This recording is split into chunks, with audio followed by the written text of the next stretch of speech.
Corruption, pollution à outrance, violation des accords de Paris sur le climat, évasion fiscale et même meurtre.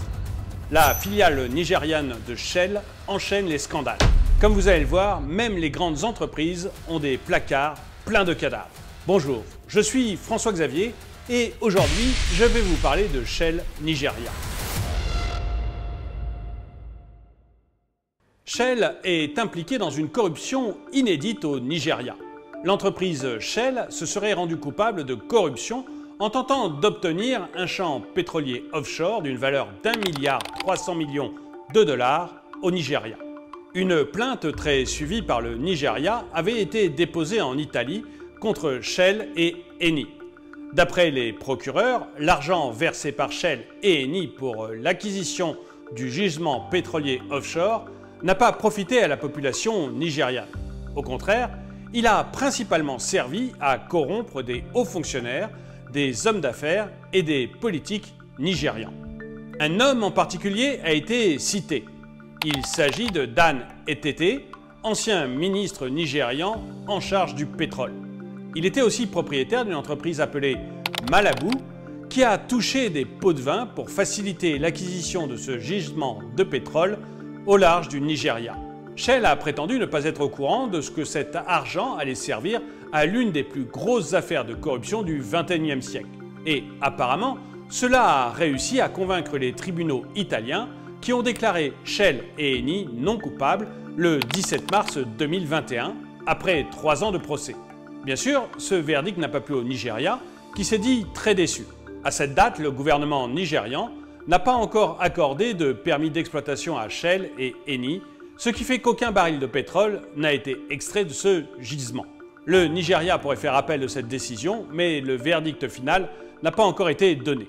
Mais Shell n'est pas seulement soupçonnée de corruption. Elle serait aussi responsable de meurtres au Nigeria. Au début des années 90, Shell aurait fait massacrer de nombreux Nigérians qui manifestaient pacifiquement contre la pollution de leur territoire par l'exploitation de gisements pétroliers. De 1976 à 1991, les activités de Shell sur le territoire de la communauté Ogoni ont causé le déversement de près de 2 millions de barils de pétrole sur les terres de ce peuple, dont la principale source de revenus est pourtant l'agriculture. Plus de 2900 incidents de pollution de sol et des eaux ont été recensés sans que Shell ni le gouvernement nigérian ne cherchent à remédier à la situation. Ogoniland est un territoire situé au sud du Nigeria, plus précisément à Rivers State.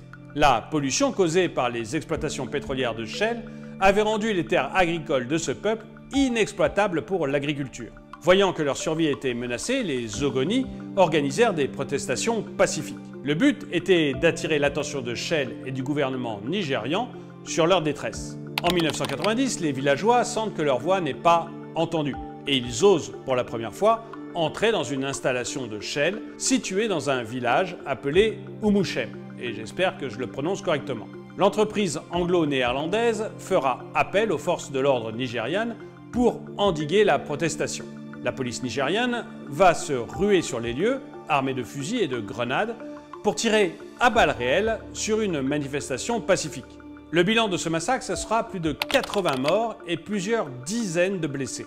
Les corps des malheureux villageois sont balancés dans la rivière comme de vulgaires animaux sous les yeux des responsables de Shell. Et comme si ça ne suffisait pas, la police ira ensuite brûler près de 600 maisons appartenant aux manifestants. Shell aurait dû comprendre alors que faire appel à la police nigériane allait toujours virer au drame. Ils auraient dû décider de trouver de nouvelles solutions. Au lieu de ça, l'entreprise a continué à polluer les terres des Ogoni et à faire appel aux mêmes services de police qui tuaient encore plus de villageois. Pour de nombreuses organisations de défense des droits de l'homme, telles que Amnesty International, Shell s'est clairement rendu coupable de complicité de meurtre. Pourtant, le géant du pétrole continue à nier son implication. Pour Shell, c'est la faute du gouvernement nigérian. En 1995, 9 hommes vont être exécutés et 3 parmi eux seront pendus après un procès honteux. Ces événements vont révolter les Nigérians et la communauté internationale. Ces hommes sont désormais connus sous le pseudonyme les 9 d'Ogoni, Ogoni 9. Leurs épouses ont porté plainte et ça fait 27 longues années qu'elle se batte en justice contre cette énorme multinationale qu'est Shell, qui possède, elle, des moyens colossaux. Le procès se déroule à La Haye, aux Pays-Bas.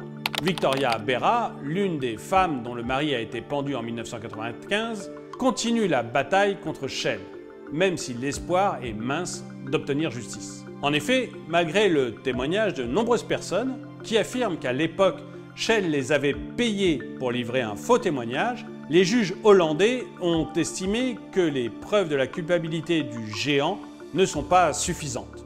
Néanmoins, Shell a versé 15,5 millions de dollars à certaines familles pour arrêter les poursuites. D'autres familles ont, elles, choisi de poursuivre la bataille. Mais Shell, c'est aussi la destruction du climat. Malgré de multiples annonces fracassantes selon lesquelles l'entreprise va réduire son impact négatif sur le climat, la Royal Dutch Shell continue bel et bien à détruire le climat. L'entreprise a même étendu son réseau de lobbying afin de faire voter des lois en faveur de l'exploitation des énergies fossiles, tout particulièrement du gaz. Shell est membre actif de nombreuses associations qui sont engagées dans des actions nuisant gravement au climat. Ce double jeu peut être observé chez plusieurs compagnies du secteur des énergies fossiles. D'un côté, on fait des annonces impressionnantes sur des intentions de réduire son empreinte carbone, et de l'autre, on continue activement à polluer. Mais cette tendance est encore plus redoutablement exploitée par Shell. L'entreprise a amadoué les ONG chargées de la lutte contre le changement climatique en annonçant qu'elle comptait réduire ses émissions de carbone et les amener à 0 tout rond d'ici 2050.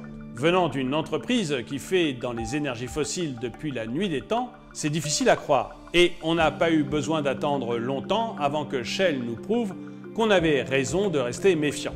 Pendant la présidence de Donald Trump, Shell a utilisé son large réseau de lobbying pour encourager et faciliter les nouvelles lois sur l'exploitation des énergies fossiles. Ces lois sont pourtant clairement anti-climat. Ce n'est clairement pas la voie à prendre pour une entreprise qui veut réduire son empreinte carbone. Des enquêtes ont prouvé que l'Association pétrolière indépendante d'Amérique, dont Shell est un membre actif, était derrière ce projet. Depuis plus de 10 ans, Shell a été condamné plusieurs fois à verser des compensations à des agriculteurs au Nigeria pour avoir pollué leurs terres. Dans le cas du peuple Ogoni, Shell n'a peut-être pas encore été reconnu coupable de complicité de meurtre, mais le géant anglo-néerlandais a été reconnu coupable de pollution. Il a été condamné en 2010 à dédommager les populations du pays Ogoni autour du delta du Niger, et l'entreprise a tenté de faire appel à plusieurs reprises. Face à ces échecs devant les tribunaux, Shell va finalement trouver un accord avec les communautés concernées devant la Haute Cour de justice d'Abuja. La Shell Petroleum Development Company of Nigeria Limited, la SPDC, devra payer environ 45 milliards de Neras, soit environ 111 millions de dollars, aux populations dont les terres ont été rendues inexploitables par plus de 20 ans de déversement continu et sauvage de pétrole. En janvier 2020, les agriculteurs de la communauté d'Ejalawa, j'espère que je prononce bien, dans le sud de l'état de Rivers, ont traîné Shell et la société Nigerian National Petroleum Co. devant les tribunaux nigériens. On leur reproche d'avoir abandonné des tuyaux de pétrole dont le contenu s'est déversé dans la nature et a pollué les sols et les eaux. Un juge fédéral a reconnu que 88 personnes ayant porté plainte avaient raison. En novembre 2020, ce tribunal condamne Shell à verser un dédommagement de 800 milliards de Neras, soit environ 2 milliards de dollars, aux victimes. Shell et son associé ont fait appel et tentent de repousser le paiement le plus longtemps possible. Alors vous pensez peut-être que je vous ai tout dit sur Shell. Shell, c'est à la fois de la pollution, de la corruption et peut-être même des meurtres. Eh bien non. Shell, ce n'est pas que ça. Shell, c'est aussi de l'évasion fiscale. Il n'y a apparemment pas une magouille dans laquelle Shell ne trompe pas. En 2016, l'entreprise a été foudroyée par la presse internationale et les ONG pour avoir pris part à un plan d'évasion fiscale d'un montant de 3,5 milliards de dollars. On parle là de 2 fois le budget de la santé du Nigeria. Au fil des années, on a connu de nombreux scandales d'évasion fiscale qui ont ébranlé le monde. On peut citer les Panama Papers, les Paradise Papers, les LuxLeaks, etc. Eh bien, Shell Nigeria était impliqué dans tous ces scandales. L'entreprise et de nombreux autres ont bénéficié de savants montages fiscaux qui leur permettaient de ne pas payer le juste impôt qu'ils doivent à l'État. Certaines techniques comme le double irlandais ou le sandwich hollandais plaisent beaucoup aux multinationales. Les Pays-Bas et l'Irlande proposent en effet des taux d'imposition très alléchants aux multinationales. Ainsi, une entreprise comme Shell préfère domicilier son siège social dans ces pays afin d'y faire remonter tous ses bénéfices qui ne seront du coup presque pas taxés. Cette pratique est encore plus dévastatrice avec les petites économies comme celle de l'Afrique subsaharienne. Mais vous, qu'est-ce que vous en pensez? Moi, je suis extrêmement libéral. Mais j'avoue que les pratiques de certains grands groupes comme Shell Nigeria me dégoûtent profondément et font, à mon avis, énormément de mal au libéralisme. Et j'aimerais bien savoir ce que vous en pensez. Dites-le moi dans les commentaires. Voilà, j'espère que vous avez aimé cette vidéo. N'hésitez pas à lui mettre un pouce vers le haut, à la commenter, à la partager. Merci à tous ceux qui soutiennent la chaîne et moi je vous dis à très bientôt.